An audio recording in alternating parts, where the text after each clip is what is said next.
What was one big move that you experienced in your lifetime? A big move that I experienced in my lifetime was when I moved from Boston to Seattle. So, did you travel with anyone during that move? Yes, my mom.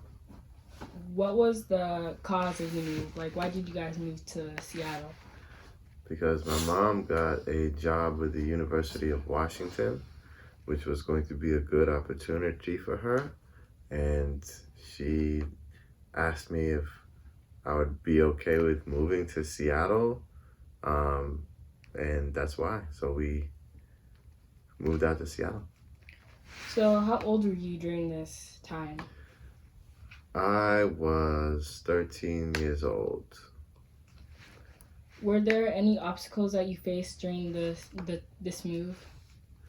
The obstacles that I faced, um, I just was a little bit nervous about the move because I didn't know what Seattle was going to be like. I had grown up most of my life in Boston. I knew what Boston was like, and I had made friends there. But coming to Seattle was uh, kind of scary because I didn't know anything about Seattle really. I didn't know if I was gonna make friends, what it was like over here. So I would say that was the main obstacle, was my fear of the unknown. So, what was one memorable moment during the trip? One memorable moment during the trip was um, we were taking my cat with us because that was my first pet, my cat named Malcolm. And he never left Boston. All he knew his whole life was Boston. So we were in a VW camper car. It's an old like van. It's a VW van, and it can fold out into a bed in the back and stuff. And so we were driving across country because we drove all the way from Boston to Seattle, and my cat Malcolm didn't know like what was going on, so he was freaking out, and he was just rah, rah. He's got a very kind of loud meow. It's more like a rah, rah. And so he did that for like the first hour nonstop until his voice ran out. Like his cat voice was gone, and then it just started sounding like ah, ah. For the rest of the trip, he was going ah, ah, because he had no more voice. So my mom and I were laughing about that. That was funny. So, when you got to Seattle, what was your first impression on the environment? My first impression was I went to the University District, and if any of you guys are familiar with the University District in Seattle, it's close to the University of Washington, and if any of you guys have been to University Ave, then you'll know what I'm talking about. Back then in 1990, on University Ave, it was like where all the skateboarders hang out, and everybody was out with their radios and hanging out on the Ave, and a lot of punk rockers, a lot of people just, you know, like young type of like I liked it because I was like, wow, this is pretty cool. Like everybody's just hanging out on the Ave, and and I thought that's what, that was my first experience with Seattle.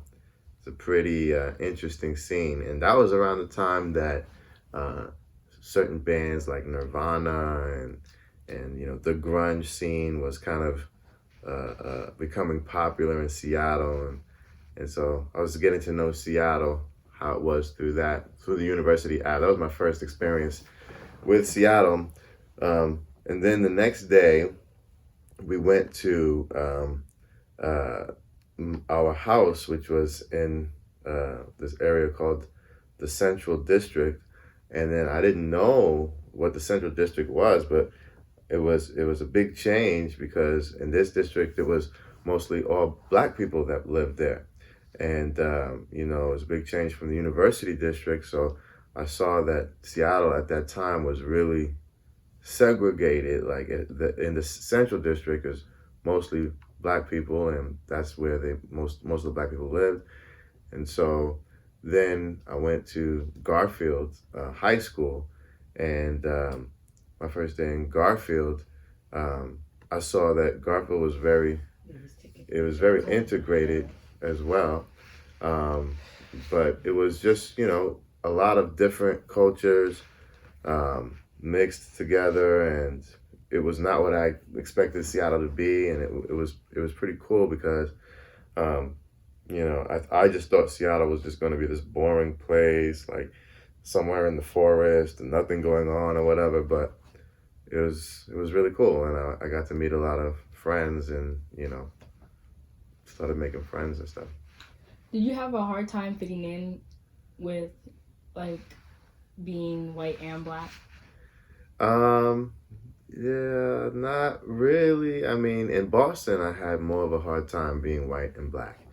Boston was, and I'm not sure because I don't live there anymore, but when I was growing up there, it was a very racist place.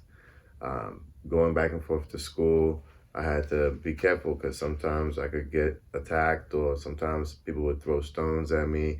They would call me the N word, or if they see me with my mother, then some people would call my mother the N lover. So it was a very racist place. We were almost attacked a couple of times while I was with my mother. So that's what I was used to growing up about how race relations were, and when I got to Seattle, it was much different. Like white people were saying hello, they were being nice, and that was something new to me. And it wasn't, it was a lot different. People, at least for the most part, seemed to get along. So no, I don't really think I had much difficulty in it. It became easier for me to make friends of all races, just because Seattle has a more open view of race relations, and as compared to Boston did. And so it wasn't really a big issue that I was a mixed race kid. Like my mom was white and my dad was black. I made black friends, I made white friends, I made friends from all races.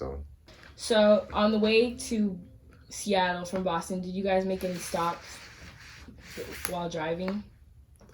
Yeah, I mean, we had to make stops to sleep in different hotels and eat.